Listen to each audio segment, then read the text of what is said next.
kukaribisha tena siku ya leo. Ni makusudi ya Mungu tu, wala si kwa sababu sisi tunapenda sana, lakini kwa sababu Mungu anipenda. Amina. Na Mungu asubuhi ya leo analo neno jema sana. Analo neno jema sana asubuhi ya leo. Mungu leo anataka aelezee habari ya msaidizi wetu. Mungu leo anataka kueleza, anataka atufafanulie habari ya msaidizi wetu. Ndio somo letu la leo. Msaidizi wetu. Msaidizi wetu. Yesu alijua baada ya yeye kukomboa ulimwengu, baada ya yeye kuondoka kwenda mbinguni, alijua, akasema nikiondoka huku nyuma yatakuja mbwa mwitu, watakuja watu ambao watawaharibu. Sasa ili mweze kusimama vizuri, mweze kukaa kwenye nafasi zenu, lazima niwaletee msaidizi. Huyo msaidizi akija, huyo atawasaidia, mtafanya mambo yote kwa uzuri na utakatifu. Maana yeye ndiye anayelijua kanisa.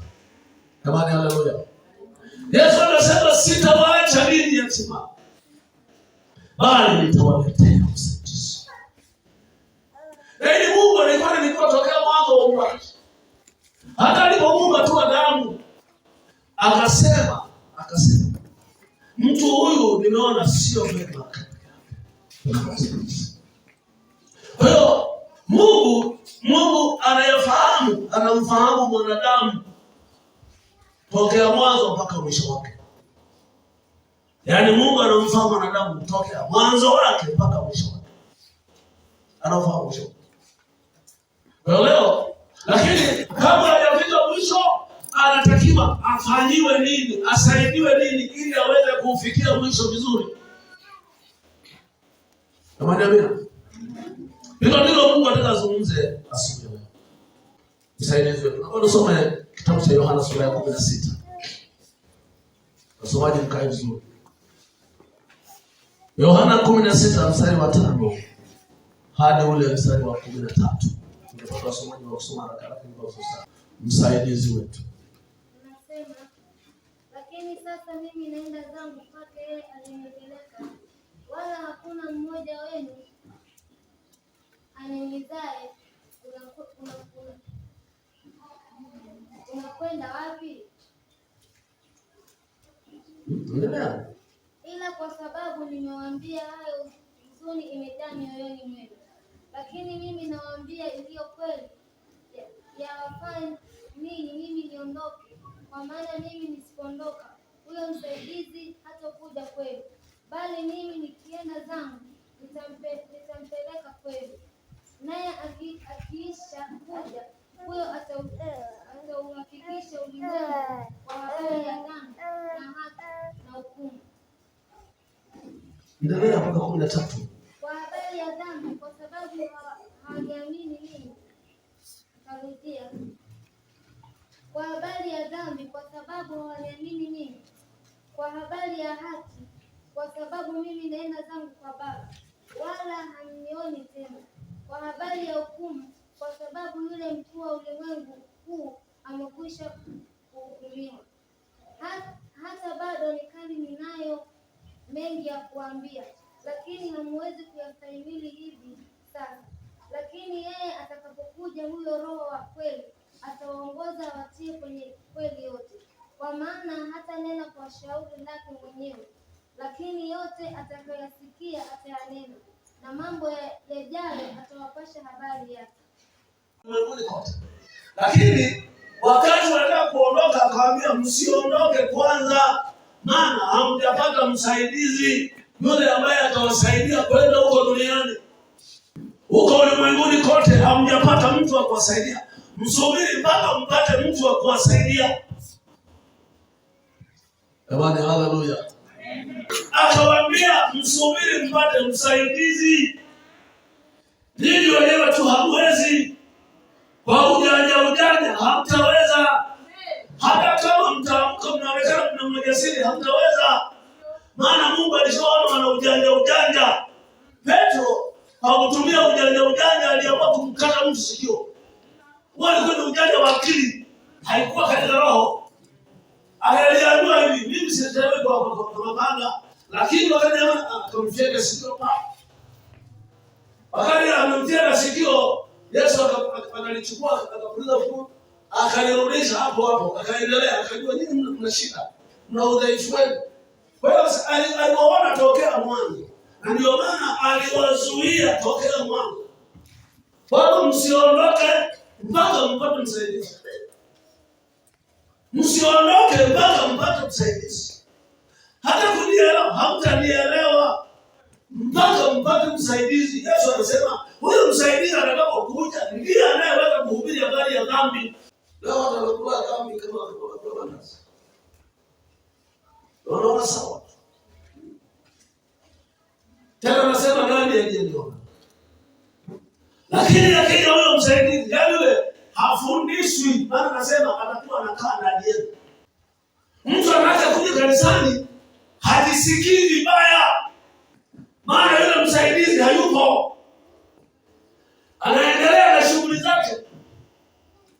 Wanasahau kwamba Mungu amesema, anzeni kwanza kunitafuta mimi, halafu baadaye ndio mwanze kutafuta vitu vingine. Maana tayari Mungu ameshazungumza.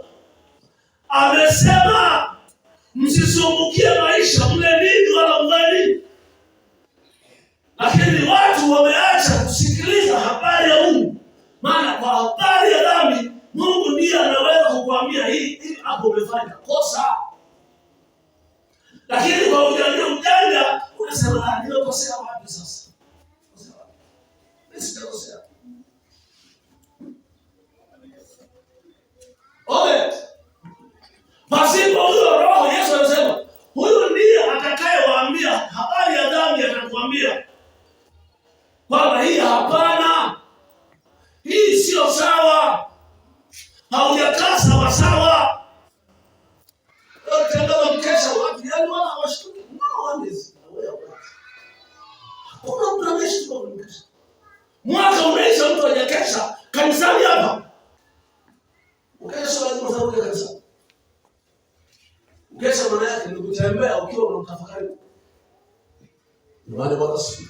Wale ukesha sio lazima uende hapo usiku.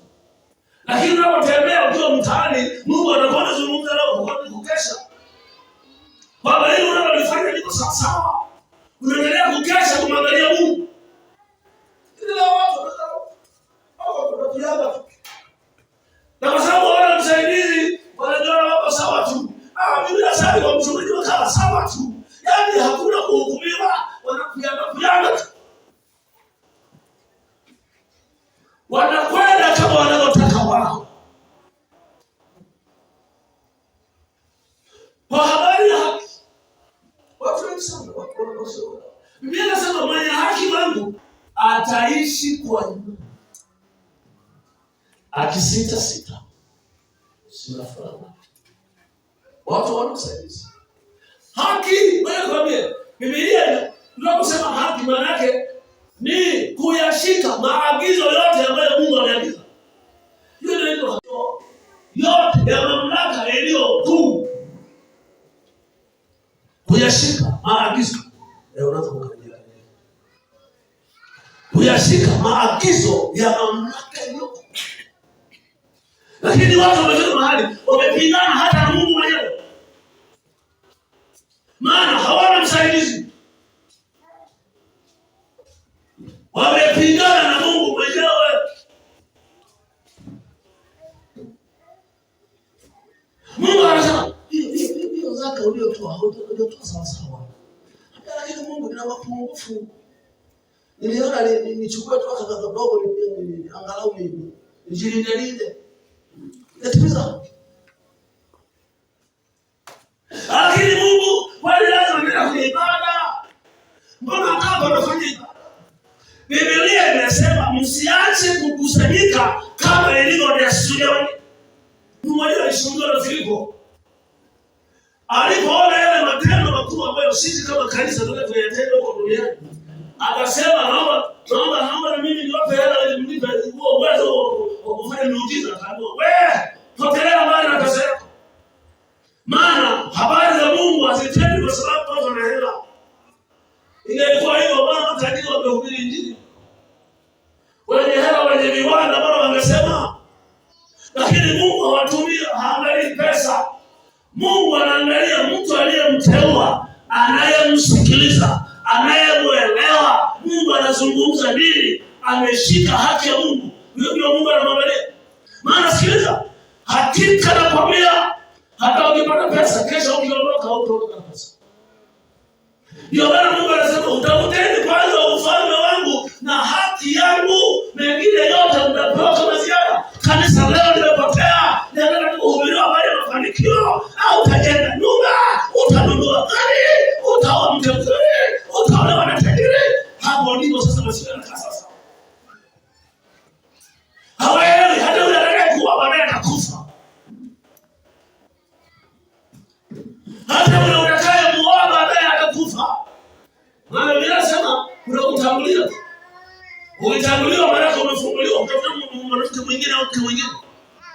Lakini Biblia inasimama kwa nafasi. Kufa lazima tufe. Lakini Mungu anasema tafuteni kwanza ufalme wangu. Hakuna mmoja. Hawana msaidizi. Wanasaidiwa. Maana kwa habari ya haki wanajisabia haki wao. Haki Biblia inasema ni kuyashika, kuyafanya maagizo. Kuyashika, kuyasikia. Hebu soma kumbukumbu Torati 28:1. Watu wakutana. Hawana msaidizi. Hapo tunakwenda. Wewe kanisa hatutafika. Kama hatuwezi kumsikiliza msaidizi. Na wengine sio kumsikiliza, maana hawana msaidizi. Hawajapata msaidizi. Na Bwana Yesu asifiwe. Itakuwa utakaposikia sauti ya Bwana Mungu wako kwa bidii, kutunza kuyafanya maagizo yake yote nikuagizayo leo, ndipo Bwana Mungu wako atakapokutunza juu ya mataifa yote ya dunia. Na baraka hizi zote zitakujilia na kukupata usikiapo sauti ya Bwana Mungu wako. Ishia tu. Baraka watasoma wenyewe. Kusikia na kutenda sawa sawa na Mungu alivyoagiza. Leo kanisa linajiendea. Ninafikiria sana Mungu wangu, ninafanyaje? Itawakuta kwa mkanda gani? Itawakuta kwa njia gani? Maana Mungu anasema mtu hakuna ajaye kwa Mungu asipogusa na Mungu.